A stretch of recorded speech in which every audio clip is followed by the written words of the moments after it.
welcome back to another video. For those of you who haven't already subscribed or are wondering what my content's about, if you're seeing this on LinkedIn or something for the first time, understand that I'm being a lot more consistent now. The content I'm putting out is all for the betterment of young professionals all across the world who want to make it in some way in either the world of entrepreneurship or the world of content creation. I'm going to be a lot more consistent about posting a lot of this on LinkedIn specifically. The reason being because there's such a great positive community on here. I just want to make sure everybody's getting some sort of value from my content. I'm working hard as well to make sure all this is as short as possible. All right, so I was listening to Kevin Hart recently. He's been talking a lot about the importance of automation. Now, for those of you who, you're probably familiar with the term of automation, but you're like, Mohit, what does this have to do with business? What does this have to do with the world of entrepreneurship? Automation is essentially just being able to tell your story over time. The way he defined it is it's what you want people to remember when you die.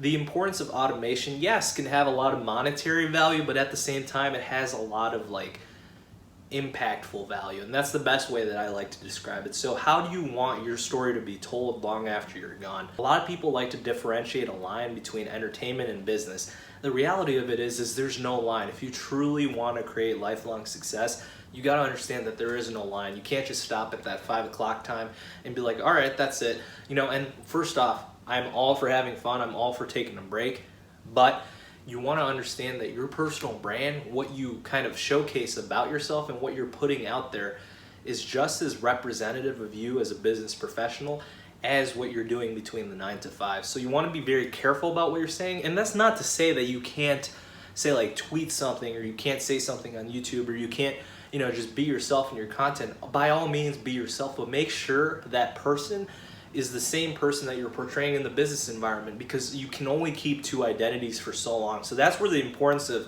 really just automation comes in, is the ability to just keep yourself up across all different platforms and establish your brand, your story over a certain period of time. So I'll link this Kevin Hart talk below. You're gonna have to purchase GrowthCon 4, Grant Cardone's GrowthCon 4 in order to watch it. But he gives the example of leaning into liability. So TikTok, that's a huge platform that I have yet to get onto.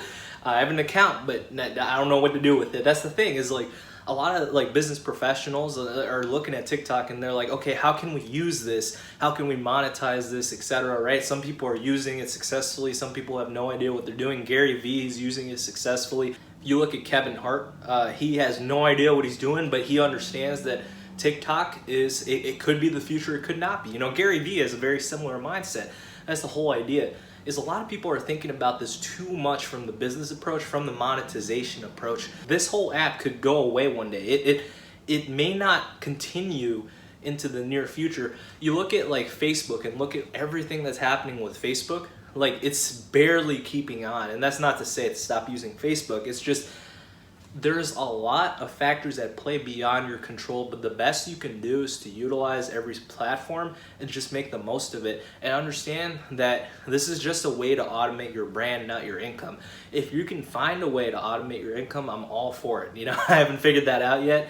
And you guys can watch my branding video from last week where I go over the difference between entertainment and ads and all that stuff, and there's a huge difference there. But in the case of TikTok, I'm currently looking into it, because the idea is I'm not trying to make money off of it, but it's all about telling your story on the platforms that are available. And if you could somehow make money, great, but you're automating your brand, you're automating your image. And that's what's I guess the most important thing to remember. Kevin Hart goes on from there just to talk a little bit about the pros and cons of social media, and just some things that we should stay mindful on as we move into the future and especially when you're first creating your brand. Here are some things that people need to understand. And some of these things I've understood, some of these things I didn't. So I'm just really glad I listened to this talk. So let's start off with some pros of social media. Social media has essentially allowed us to engage with people across the world in ways that we never could before, and that's a long forgotten aspect of why say Facebook or all those original places like MySpace and things like that were created.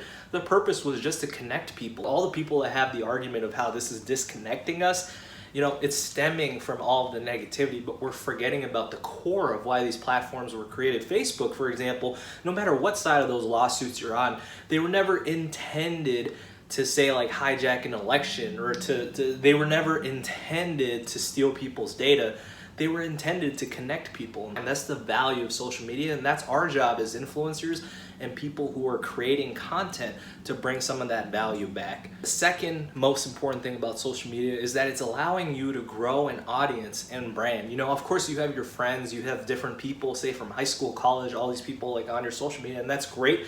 But you're able to reach people that are like-minded, not just people that have been in the same place with you, people who are like-minded. And that's the biggest value of, say, a platform like LinkedIn specifically. Like, you're able to reach people that have similar careers, similar business ideas, similar networks.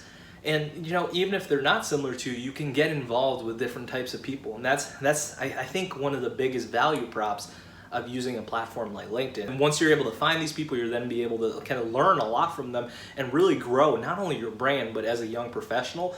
And then social media just provides a platform to showcase that growth. So it all works together. It's all like a little circle.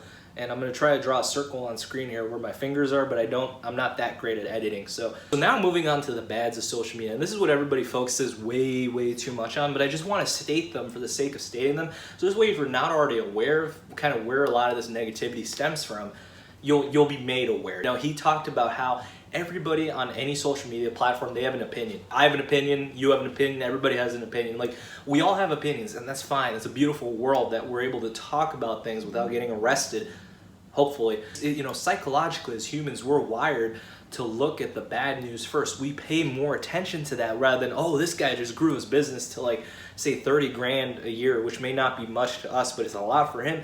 We're like, oh, that's cool, right? But then we're quickly gonna move on to a video of someone like dying in a ditch somewhere, right? So that's the biggest thing, is there's a lot of people that think there's a lot of high volume negativity on these platforms, specifically like Twitter or something. But the reality of it is there's an equal amount of good content as there is bad content. So what we want to think about is what types of things we're liking and interacting with on these platforms, because that's going to determine what you're going to get back. That's how the algorithm works on a lot of these platforms.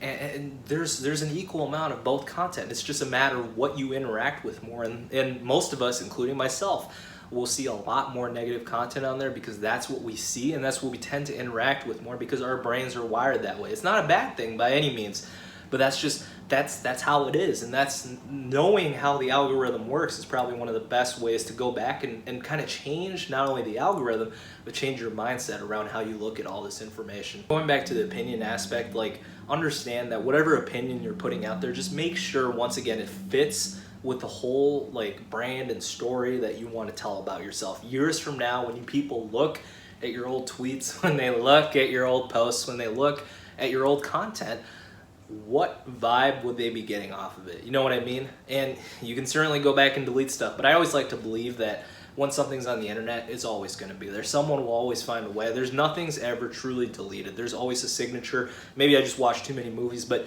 the reality of it is just be very careful about what you're putting out there, what you're saying, and the opinions that you're putting out there. Because once again, if you're not in the right mindset to talk about something in a calm and impactful as well as positive way, I just feel like it doesn't need to be said. That's how we can slowly start to erase all negativity from the internet, from all social media platforms. So these are all really good examples of how social media can be bad for us, how it can be good for us, and how it can be leveraged for the benefit of just automating your brand. And this was by no means a how-to vid. I could definitely make one later.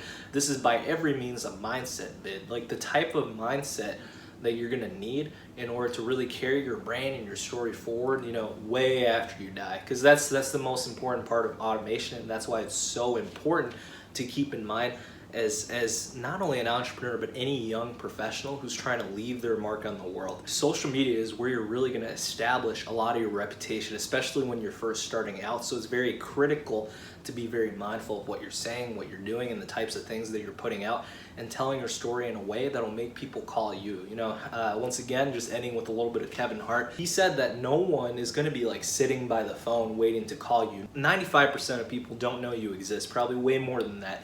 So how can you create your story and craft your story and automate your brand in such a way where people will want to call you? People will be consistently following up with you if you don't pick up, because you've created that much value that they want to get some of that value. So that's the importance of automation. So with all that being said, appreciate everybody's time out there today. Definitely like, comment, subscribe if you haven't already, and stay tuned for next week's video. Peace out, guys. Have a great day.